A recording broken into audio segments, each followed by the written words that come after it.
Hi friends, இது வரைக்கும் நம்ம நிறைய பார்பி மூவிஸ் பார்த்துருப்போம். இன்றைக்கி ரொம்பவே அட்வென்ச்சரான அண்ட் நம்ம சப்ஸ்கிரைபர் ஒருத்தவங்க கேட்ட பார்பி ஸ்டார்லைட் அட்வென்ச்சர் தான் பார்க்க போகிறோம். மூவியோட ஸ்டார்டிங்கில் பூமியை விட ரொம்பவே அட்வான்ஸ்டான ஒரு பிளானட்டை காட்டுறாங்க. ஆனால் இந்த பிளானட்டில் இருக்கிற நட்சத்திரங்கள்லாம் கொஞ்ச நாள்லேயே பிரதிபலிப்பாக இழந்துரும். இதனால் அந்த பிளானட் ஃபுல்லுமே அழிகிறதுக்கு நிறைய வாய்ப்பு இருக்குது.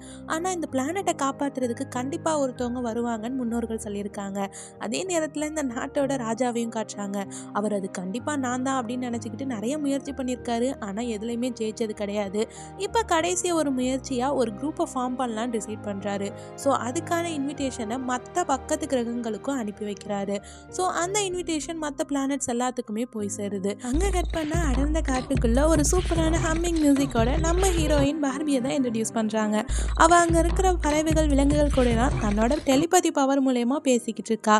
பார்பி சின்ன வயசுலேருந்தே அவங்க அப்பா கூட இந்த காட்டுக்குள்ளே தான் வளர்ந்துக்கிட்டு இருக்கா. அதே நேரத்தில் அவகிட்ட ஒரு ஃப்ளையிங் ஸ்கேட் போர்டும் இருக்குது. இப்போ கூட அவளோட ஓல்டு ஃப்ளையிங் ஸ்கேட் போர்ட் காலவாடி விட ஒரு இடத்துல தொப்புன்னு விழுகிறா. அதுக்கப்புறம் அந்த ஸ்கேட் போர்டை அவரே சலியும் பண்ணிடுறா. ஆனால் இப்போ ரொம்பவே டைம் ஆயிடுச்சுன்னு அவளோட வீட்டுக்கு போகிறா. அங்கே அவளோட செல்ல பிராணி பாப்கார்னையும் மீட் பண்ணுறா. அவளோட அப்பா ஏன் லேட்டுன்னு கேட்குறாரு. சாரிப்பா அப்படின்னு சொல்லிட்டு அவங்க ரெண்டு பேரும் பறவைகளுக்கெல்லாம் சாப்பாடு போட போகிறாங்க. அந்த இடத்துல எப்போதும் போல் பறவைகளுக்கு சாப்பாடு போடுறப்ப ஹீரோயினோட பவரை யூஸ் பண்ணுறா.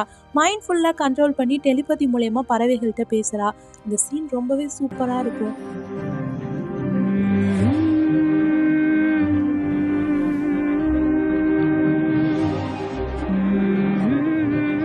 அங்கே கிங் அனுப்பின ஒரு மெசேஜ் வந்து சேருது. அதை பார்த்துட்டு அவர் பார்பியை வா நம்ம வீட்டுக்கு போகலாம் அப்படின்னு கூட்டிகிட்டு போகிறாரு. அங்கே போய் மெசேஜை செக் பண்ணி பார்த்தா பேலஸ்க்கு வரணும்னு போட்டிருக்கு. பார்பியும் நீங்கள் தானாப்பா அப்படின்னு கேட்குறா. இல்லை நீ போகணுமா அப்படின்னு சொல்கிறாங்க. என்ன செலக்ட் பண்ணியிருக்காங்களான்னு பார்பிக்கு ஒரே அதிர்ச்சி ஆயிடுது. அதே நேரத்தில் ஏன் நட்சத்திரங்கள்லாம் பிரதிபலிக்கிறதே இல்லை, அதுங்கெல்லாம் டான்ஸ் பண்ணாதனாலயா அப்படின்னு கேட்குறா. அவங்க அப்பாவும் யாரும் அதுங்க கூட டான்ஸ் பண்ணாதனால கூட இருக்கலாம் அப்படின்னு சொல்கிறாரு. இதனால பார்பி ரொம்பவே கன்ஃபியூசிங்காக யோசிச்சுக்கிட்டு இருக்கா. நட்சத்திரங்கள்லாம் ஏன் இப்போ பிரதிபலிக்கிறது இல்லை அப்படின்னு சொல்லிட்டு அவங்க அப்பா ஒரு விஷயத்த சொல்றாரு. நீ பிறந்தப்போ வானில் நட்சத்திர மலையே கொட்டுச்சு தெரியுமா, அதை பார்த்துட்டு தான் உங்க அம்மா உனக்கு ஸ்டார்லைட்டுங்கிற பேரையே வச்சா அப்படின்னு சொல்றாரு. லாக்கெட்டையும் அவ கையில கொடுத்து நீ ரொம்பவே தைரியமா இரு பார்பி, இந்த விஷயத்த உன்னால பண்ண முடியும்னு எனக்கு நம்பிக்கை இருக்கு அப்படின்னு சொல்லிடுறாரு. ஸோ அன்னைக்கு நைட்டே பார்பி அவளோட ஃப்ளையிங் ஸ்கேட் போர்டில் அந்த காட்டையே சுற்றி வரா. அழகழகான விஷயங்கள்லாம் பார்க்குறா. அதே நேரத்தில் நட்சத்திரங்கள் எல்லாமே அவகிட்ட பேசுகிற மாதிரி இருக்கு.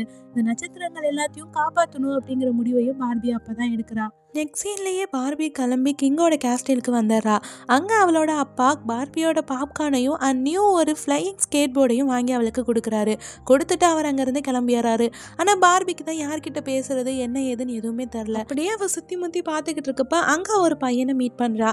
அந்த பையன் யாருன்னு யோசிக்கிறதுக்குள்ளேயே அரசர்கிட்ட இருந்து உத்தரவு வந்துடுது. எல்லாருமே அவங்க ரூமுக்கு போய் ரீச் ஆயிடுறாங்க. ஸோ அந்த ரூமுக்கு வந்ததுக்கப்புறம் பார்பி அந்த இடத்தெல்லாம் பார்த்துட்டு இருக்கா. வெளியே போகலான்னு டோரை ஓப்பன் பண்ண அங்கே 2 குட்டி ஃபைரிஸ் வராங்க. அவங்க பார்பிக்கு கேஸ்டிலோட எல்லா ரூல்ஸையுமே சொல்லி கொடுக்குறாங்க. அரசருக்கு பிடிக்காத எதையும் செய்யவே கூடாது. அப்புறம் இன்னைக்கு நைட் ஒரு பார்ட்டி இருக்கு, அதுக்கு இந்த ட்ரெஸ் இல்லாமல் நல்ல ட்ரெஸ் போட்டுவாங்கன்னு சொல்றாங்க. அதே நேரத்தில் அவளோட டேடும் அவங்க அம்மா அவளுக்காக ரெடி பண்ண ஒரு ட்ரெஸ்ஸையும் கொடுத்துட்டு போறாரு. அந்த ட்ரெஸ்ஸை போட்டதுக்கப்புறம் பார்பி ஒரு பிரின்சஸ் மாதிரி இருக்கா. அப்படியே அவங்க அம்மாவோட லாக்கெட்டையும் எடுத்து போட்டுக்கிறா. ஆனால் பார்ட்டிக்கு டைம் ஆயிடுச்சு. இதனால அடிச்சு பிடிச்சி தரன்னு ஆடிட்டோரியம் நோக்கி ஓடுறா. ஆனால் அதுக்குள்ளே அங்கே ஃபங்க்ஷனையே ஸ்டார்ட் பண்ணிடுறாங்க. டீமுக்கு தேவையான ஒவ்வொருத்தவங்களா அனௌன்ஸ் பண்ணுறாங்க. பார்பி நேமை கூப்பிடுறாங்க. பார்த்தா பார்பி அடிச்சு பிடிச்சி ஓடி வந்துட்டு இருக்கா. ஓடக்கூடாதுங்கிறது தான் கிங்கோட ஃபர்ஸ்ட் ரூல்ஸே. ஆனால் அதையே ஃபர்ஸ்ட் நாள் பிரேக் பண்ணிடுறா. அவங்க டீமில் இருக்க எல்லாரையும் இன்ட்ரடியூஸ் பண்ணிக்கிட்டு இருக்காங்க. பார்பி பார்த்தா அந்த பையன், இவனோட பேர் ஜாக். இவன் ஒரு பிரின்ஸ். அதே நேரத்தில் ரொம்பவே ஃபேமஸான சீலா அப்படிங்கிறவளையும் காட்டுறாங்க. இவன் பெரிய செலிபிரிட்டி மாதிரி ஒரு பெரிய ஸ்கேட் போர்ட் பிளேயர்னே சொல்லலாம் ஃப்ளையிங். இன்னும் 2 ட்விங்ஸை இன்ட்ரடியூஸ் பண்ணி வைக்கிறாங்க. Green hair Kareena and red hair Sheena. அப்படியே அன்னைக்கு நைட் பார்ட்டியில் ஒரு சூப்பரான டின்னரையும் அரேஞ்ச் பண்ணிடுறாங்க. இப்போ இவங்க எல்லாருமே தான் ஒரு டீம். இவங்க எல்லாருக்குமே ஒவ்வொரு பவர்ஸ் இருக்கு. அது எல்லாத்தையுமே பின்னாடி நம்ம பார்க்கலாம். ஸோ பார்ட்டினா இப்போ டான்ஸ் இல்லாமல் எப்படி எல்லாரும் டான்ஸ் பண்ணுறாங்க, ஆனால் ரொம்பவே போரிங்காக இருக்குது எல்லாருக்கும். ஸோ ஷீலா ஜாக்கை டான்ஸ் பண்ண கூட்டிகிட்டு போகிறா. ஆனால் அவனுக்கு டான்ஸிங்கே வர மாட்டேங்குது. ஸோ அவன் விட்டுட்டு போயிடுறா. இந்த இடத்துல பார்பி வந்து நம்ம டான்ஸ் பண்ணலாமான்னு கூப்பிட்றா. ஆனால் ஜாக் எனக்கு இன்னமும் ரிதமே புரியலை அப்படின்னு சொல்கிறான். அதெல்லாம் ஒன்றும் இல்லை, நம்ம போடுற மூமெண்ட்டுக்கு ஏற்ற மாதிரி ரிதமை சேஞ்ச் பண்ணிக்கணும் அப்படின்னு சொல்கிறா. ஸோ இந்த வார்த்தையால் அந்த பார்ட்டியே சூப்பராக களை கட்டிடுது. ஆனால் அந்த இடத்துக்கு கிங் வந்து இதெல்லாம் தப்புன்னு பார்பியை திட்டிட்டு போயிடுறாரு. அப்புறம் என்ன நடந்த எல்லா விஷயத்தையுமே பார்பி ரொம்பவே சோகமாக அவளோட டேட் கிட்ட கிட்ட சொல்லிக்கிட்டு இருக்கா வீடியோ காலில். அவளும் அதெல்லாம் ஒன்றும் இல்லை பார்பி, நீ உன் மனசு சொல்கிறத கேளு அப்படின்னு சொல்லிட்டு அவளை சமாதானப்படுத்துறாரு. அங்கே கட் பண்ணால் ரொம்பவே சீரியஸாக ஷீலா ட்ரைனிங் பண்ணிக்கிட்டு இருக்கா. அவ கூட பார்பியும் ஜாயின் பண்ணிக்கிறா. 2 பேருமா சேர்ந்து பாப்கார்னை பற்றி பேசிக்கிட்டு இருக்காங்க. பார்பியும் பாப்கார்ன் சீக்கிரமே உருமாறும் அப்படின்னு சொல்லிக்கிட்டு இருக்கா.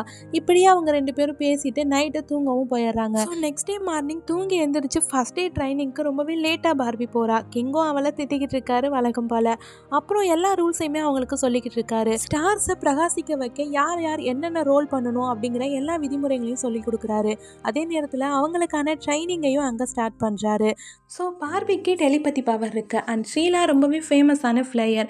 அண்ட் ஜாக்குக்கு நல்லாவே மெக்கானிசம் தெரியும். அப்புறம் ட்வின் சிஸ்டர் கரீனா ஷீலா அவங்களுக்கு கிராவிட்டியை கண்ட்ரோல் பண்ணுற பவர் இருக்குது. இதெல்லாம் அவர் சொல்லிக்கிட்டு இருக்கப்பயே இங்கே பாருங்கள், ஜாக்கும் பார்பியும் குசு குசுன்னு பேசிகிட்டு இருக்காங்க. இதனால கிங் அவங்க 2 பேர்த்தையும் ஃபைட் பண்ணுறதுக்கான மோட்க்கு செட் பண்ணிடுறாரு. அவங்க 2 பேரும் சூப்பராகவே ஃபைட் பண்ணிட்டு இருக்காங்க. ஒருத்தவங்களுக்கு ஒருத்தவங்க சகச்சவங்களே கிடையாது. இப்படி தான் இவங்களோட ட்ரைனிங் கொஞ்சம் கொஞ்சமாக ஸ்டார்ட் ஆக ஆரம்பிக்குது. ஆனால் இந்த இடத்துல கிங்கு தான் நிறைய ட்விஸ்ட் பண்ணிக்கிட்டே இருக்கிறாரு டெக்னாலஜியை வச்சு. இப்போ அவர் ஒரு டீமையும் ஃபார்ம் பண்ணுறாரு. ஸோ இப்போதைக்கு ஜாக்குக்கு எந்த வேலையும் கிடையாது இந்த டாஸ்கில். அண்ட் பார்பியும் கரீனாவும் ஒரு டீம், அண்ட் ஷீலாவும் ஒரு டீம். ஸோ இவங்க 2 பேரும் தனித்தனியாக ஃப்ளையிங் ஸ்கேட் போர்டில் அவங்களுக்கு இருக்க தடையெல்லாம் தாண்டி அவங்க பார்டரை ரீச் பண்ணணும். யார் ஃபஸ்ட்டு போகிறாங்க அப்படிங்கிறது தான் காம்படிஷனே. இதில் கரீனா அண்ட் ஷீனாவோட கிராவிட்டி பவர் யூஸ் பண்ணுற மாதிரி நிறைய டாஸ்க்குமே வருது. அதில் அவங்க பவர்லாம் யூஸ் பண்ணி பார்பியையும் ஷீலாவையும் அவங்க காப்பாற்றுறாங்க. ஒரு கட்டத்தில் 2 பேருமே வின் பண்ண முடியாத ஒரு சுச்சுவேஷன் வருது. அப்போ பார்பி நம்ம 2 பேரும் சேர்ந்து ஒர்க் பண்ணலாம் அப்படின்னு டிசைட் பண்ணுறா. இந்த இடத்துல ஷீனா கீழே விழுந்துடுறா. அப்போ கரீனா தான் அவளை காப்பாற்றுறா.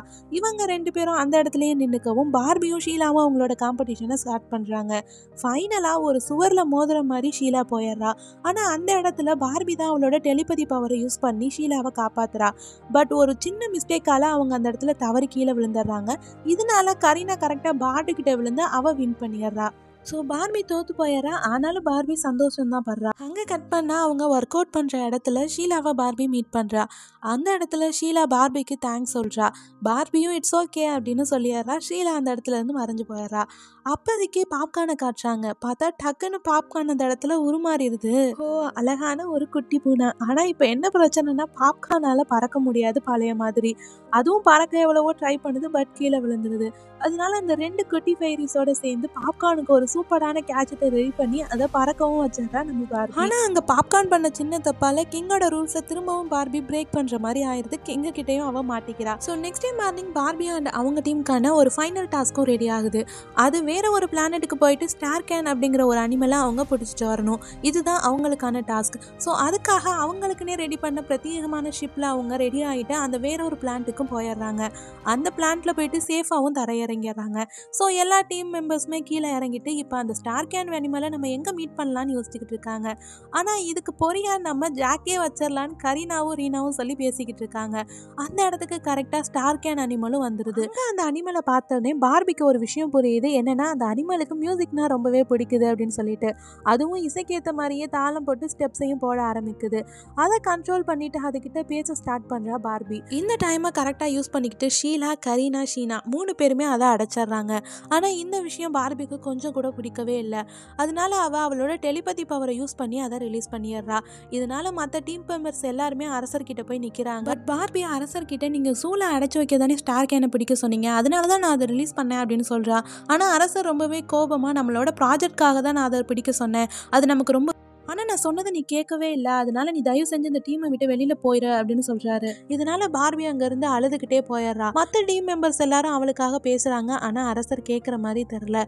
பார்பியும் அவளோட ரூமுக்கு போயிட்டு அவங்க அம்மா சொன்ன விஷயத்த யோசிச்சு பார்க்குறா. நம்ம மனசு சொல்கிறது தான் கேட்கணும்னு அவங்க சொல்லியிருப்பாங்க.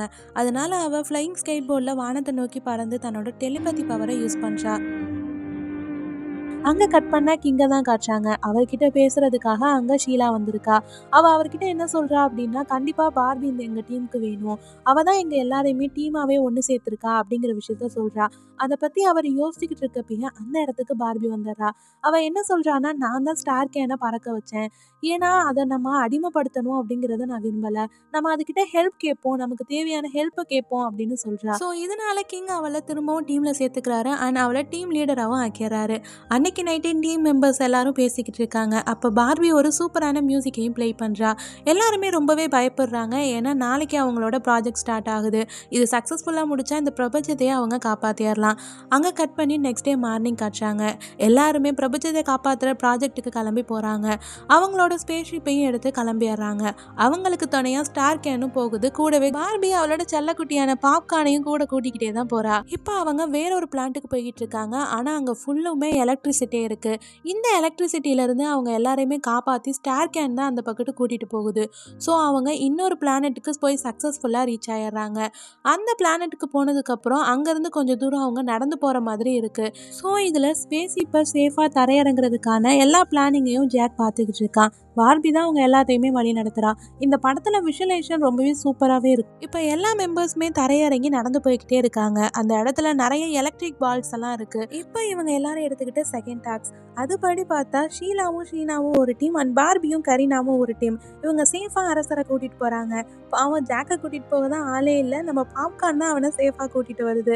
ஒரு வழியா கரீனாவும் ஷீனாவும் அவங்களோட கிராவிட்டி பவரை யூஸ் பண்ணி அங்கிருந்து சேஃபாக எல்லாரையும் வெளியே கூட்டிட்டு வந்துடுறாங்க.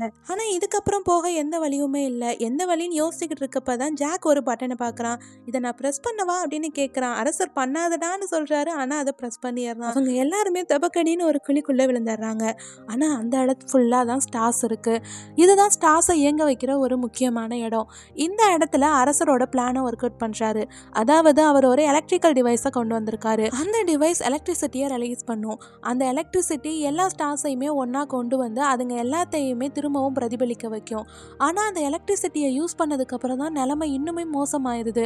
கடைசியில் அந்த மிஷின் உடஞ்சு போனது தான் மிச்சம். எல்லாமே போயிருச்சு, நம்ம இருந்ததையும் இன்னும் மோசமாக்கிட்டோம்னு சொல்லிட்டு அரசர் கீழவே விழுந்துடுறாரு, அவர் நம்பிக்கையை இழந்து.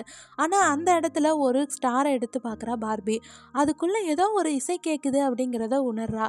அதனால அவள் எப்போதுமே சொல்கிறது தான், இசைக்கேற்ற மாதிரி மெட்டு போட்டால் மட்டும் போதும் அப்படின்னு சொல்லிட்டு அவள் டான்ஸ் பண்ணுறா. அவள் டான்ஸ் பண்ண அந்த நட்சத்திரங்கள் எல்லாமே ஒவ்வொன்றா டான்ஸ் பண்ணி பிரதிபலிக்க ஆரம்பிக்குது.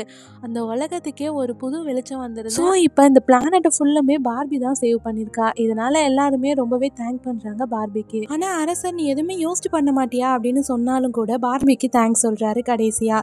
ஸோ எல்லாருமே சேர்ந்து பிளானட்டுக்கு வந்துடுறாங்க. சக்ஸஸ் மீட்டிங்க்கு கூட பார்பி லேட்டாக தான் வரா. ஆனால் எல்லாரும் அந்த இடத்துல பார்பியை ஆரவாரம் பண்ணுறாங்க. அந்த இடத்துல பார்பியை பார்க்குறதுக்கு அவளோட டேடும் வந்திருக்காரு. இதனால பார்பி ரொம்பவே சந்தோஷமாயிடுறா. அவரும் பார்பியை நினச்சி ரொம்பவே பெருமைப்படுறாரு அண்ட் சந்தோஷமும் படுறாரு. அதே நேரத்தில் அரசர் பார்பியை பிரின்சஸாக அறிவிச்சிடுறாரு. பார்பிக்கே ஏன்னு தெரியல, ஆனால் அவளுக்குள்ள ஏதோ இருக்குங்கிறத கண்டிப்பாக அரசர் நம்புறாரு. அந்த இடத்துல பார்பி சின்ன பிள்ளைத்தனமாக நம்ம டான்ஸ் பண்ணலாமா அப்படின்னு கிங்கை பார்த்து கேட்குறா. அவர் எனக்கு டான்ஸிங் வராதே அப்படின்னு சொல்கிறாரு. அது ஒன்றும் பெரிய விஷயம் இல்லை, இசைக்கு ஏற்ற மாதிரி நம்ம ஸ்டெப் எடுத்தாலே போதும் அப்படின்னு சொல்கிறா. ஸோ இப்போ ஒரு மிராக்கலான டான்ஸை போடுறாங்க. அந்த பார்ட்டிகாலே சும்மா களை கட்டுது. இதோட இந்த சூப்பரான ஒரு மூவி முடியுது ஃப்ரெண்ட்ஸ். இது சூப்பரான ஃபேண்டசி மூவி. இது மாதிரி நிறைய மூவி பார்க்க நம்ம சேனலை சப்ஸ்கிரைப் பண்ணி பெல் ஐக்கானை கிளிக் பண்ணி